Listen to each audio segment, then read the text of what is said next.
Hello बच्चों, आप सभी का स्वागत है मेरे यूट्यूब चैनल पे। तो हम क्लास 12 के फिजिक्स का चैप्टर 1 कर रहे हैं जिसका नाम है electric charges and electric fields, जिसमें आज हम unification of electricity and magnetism के बारे में पढ़ेंगे। तो चलिए स्टार्ट करते हैं।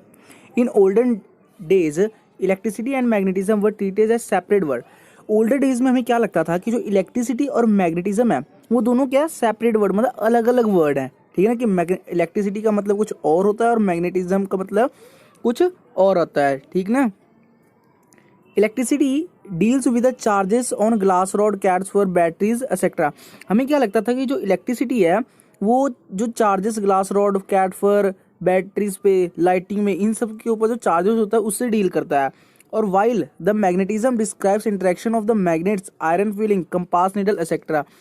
और हमें क्या लगता था कि जो मैग्नेटिज्म है वो किससे डील करता है, मैग्नेट्स की इंटरेक्शन से, आयरन फीलिंग से और कंपास नीडल में जो इंटरेक्शंस होती हैं उन सब से डील करता है, ठीक ना।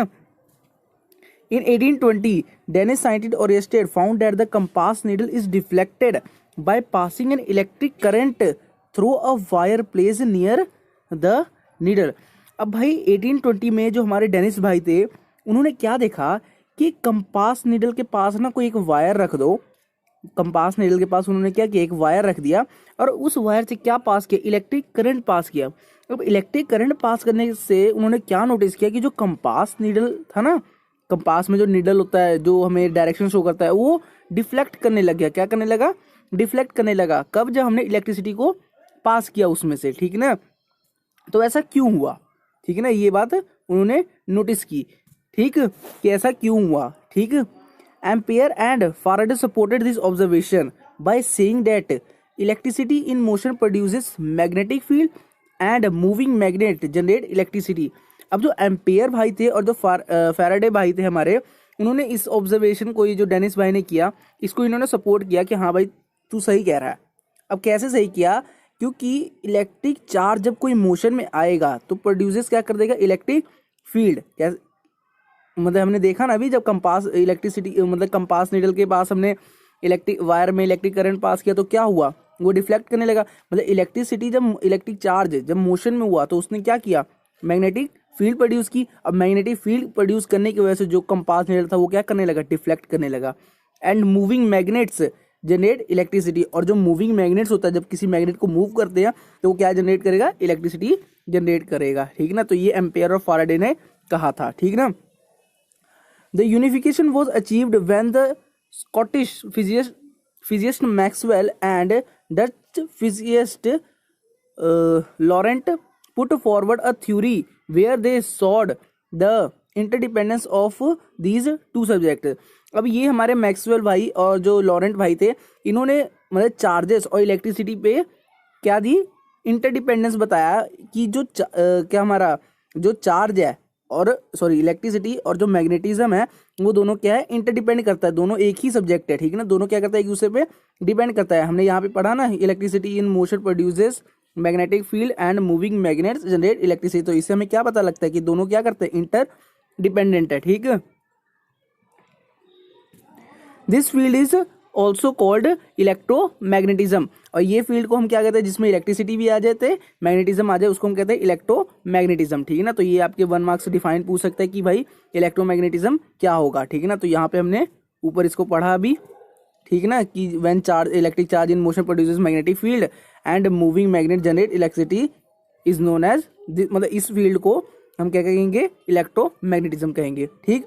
Most of the phenomena occurring around us can be describe under the electromagnetism. बहुत से ऐसी चीजें हैं जो हमारे आसपास हो रही है जिसको हम इलेक्ट्रोमैग्नेटिज्म के अंदर डिस्क्राइब कर सकते हैं। जैसे कि देखते हैं, वर्चुअली अगर काल्पनिक तौर से देखें, every force that we can think, ठीक, मतलब जो भी फोर्स हम सोच सकते हैं, ठीक है ना, जैसे कि फ्रिक्शन हो गया, ठीक, chemical force between the atoms holding matter together, ठीक है ना, केमिकल फोर्स हो गए, ठीक है ना। And even the force is describing process occurring in the cells of the living organism.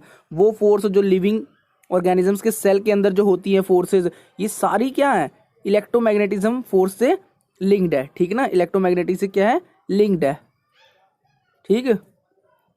Maxwell put forth 4 equation that place the same role in the classical electromagnetism as Newton's equation of motion and gravitation law place in mechanics, ठीक ना। तो Maxwell ने ना ऐसी 4 equation हमारे को दी थी, ठीक है, जो इलेक्ट्रोमैग्नेटिज्म को क्या करे, क्लासीफाई करे, मतलब उसको आगे फर्दर टॉपिक्स में डिवाइड करें। तो ये हमारा एक चैप्टर है, इसी हम क्लास 12 में पढ़ेंगे मैग्नेटिज्म, उसमें इसके 4 जो इक्वेशंस हैं उनके बारे में हम स्टडी करेंगे, ठीक ना। ये कह रहा है एज जैसे न्यूटन ने लॉ ऑफ मोशन पे दिया था, ग्रेविटेशन पे दिया था ना, वैसे ही मैक्सवेल ने भी क्या किया था, इलेक्ट्रोमैग्नेटिक्स पे कुछ इक्वेशंस दी थी।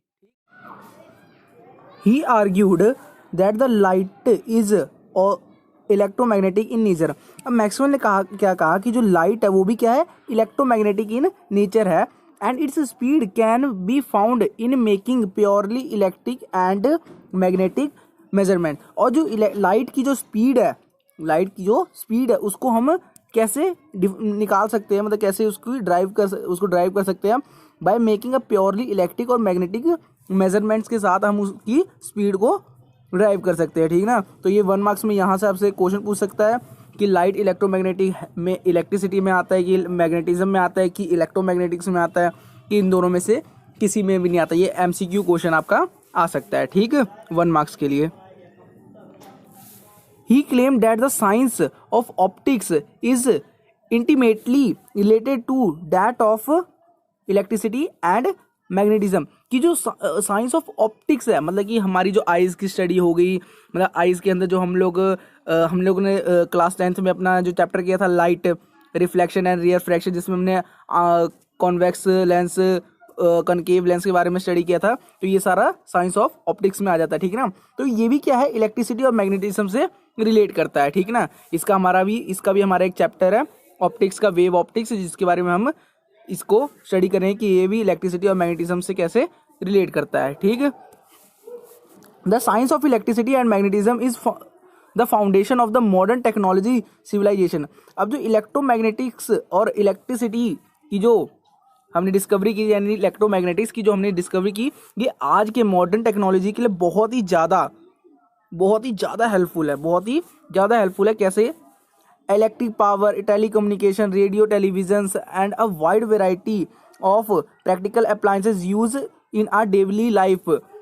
जो हमारे इलेक्ट्रिक पावर्स हो गए, टेलीकम्युनिकेशन, रेडियो, टेलीविजन हो गए, ये सारे और भी कई तरह के जो अप्लायंसेज हम इस्तेमाल करते हैं, ये सारे किससे रिलेट होते हैं, इलेक्ट्रिसिटी और मैग्नेटिज्म से, यानी इलेक्ट्रोमैग्नेटिज्म से, ठीक है। Are based on the principle of this science, मतलब इलेक्ट्रोमैग्नेटिज्म पे सारे बेस्ड करते हैं, ठीक है ना। इसी से ये सारे चीज़ की आजकल डिस्कवरी हुई और हम आज की डेट में इसका इस्तेमाल कर रहे हैं, ठीक है। Although charge particle in motion exert both electrical and magnetic force. हमें पता है कि जो चार्ज पार्टिकल होता है जब वो मोशन में होता है तो एक तो इलेक्ट्रिसिटी को खुद प्रोड्यूस करता है, और हमने अभी ऊपर स्टडी किया कि वो साथ ही साथ क्या प्रोड्यूस करता है, मैग्नेटिक फोर्स भी प्रोड्यूस करता है, ठीक। In the frame of reference where all the charges are rest, ठीक है, जहाँ पे क्या होते हैं, सारे चार्जेस रेस्ट पे होते हैं, मैग्नेटिक फोर्स में और इलेक्ट्रिसिटी की जो हमने पढ़ा ना कि मोशंस में होते हैं, जो चार्ज पार्टिकल जब मोशन में होते हैं तब वो क्या प्रोड्यूस करते हैं, electricity and magnetism in the frame of reference where all the charges are rest, जहाँ पे जो चार्जेस होते हैं एग्जैक्टली वो रेस्ट पे होते हैं, ठीक है ना, एग्जैक्टली वो रेस्ट पे होते हैं, पर जब वो मोशन में आते हैं तब वो क्या इलेक्ट्रिसिटी और मैग्नेटिक फील्ड प्रोड्यूस करते हैं, ठीक है ना। कि वो जब रेस्ट पे होंगे तो कोई इलेक्ट्रिसिटी और मैग्नेटिज्म फोर्स नहीं प्रोड्यूस करेंगे, ठीक है, और जब वो मोशन में होंगे तो ये दोनों फील्ड फोर्स को वो प्रोड्यूस करेंगे। The force are purely electrical, और जो ये फोर्सेज होती है जो प्रोड्यूस करते हैं ये प्योरली क्या होती है, इलेक्ट्रिकल होती है, मतलब उसमें प्योर इलेक्ट्रिसिटी होती है, ठीक ना, जब चार्जेस रेस्ट पे होते हैं, ठीक है, और जब मोशन में होते हैं तब ये दोनों फोर्स ये एक्सर्ट करते हैं, ठीक। You know that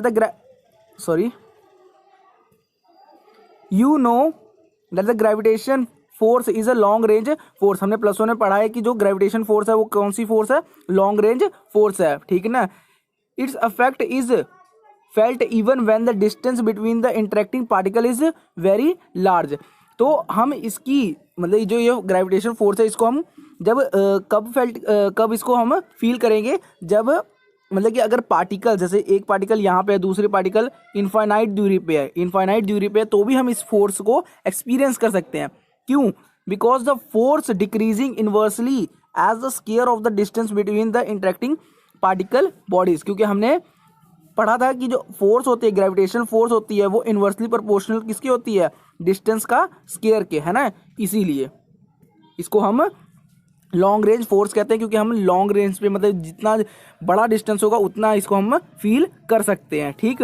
we will learn in this chapter that the electric force is also a pervasive, कि हम पढ़ेंगे कि जो इलेक्ट्रिक फोर्स है वो भी क्या है, परवेसिव है, मतलब कि चारों तरफ फैली हुई है। And is in fact stronger than the gravitational force, और ये ग्रेविटेशनल फोर्स से भी स्ट्रॉन्गर होती है, ठीक ना। इलेक्ट्रिकल फोर्स जो होती है वो ग्रेविटेशनल फोर्स से भी स्ट्रॉन्गर होती है, ठीक है।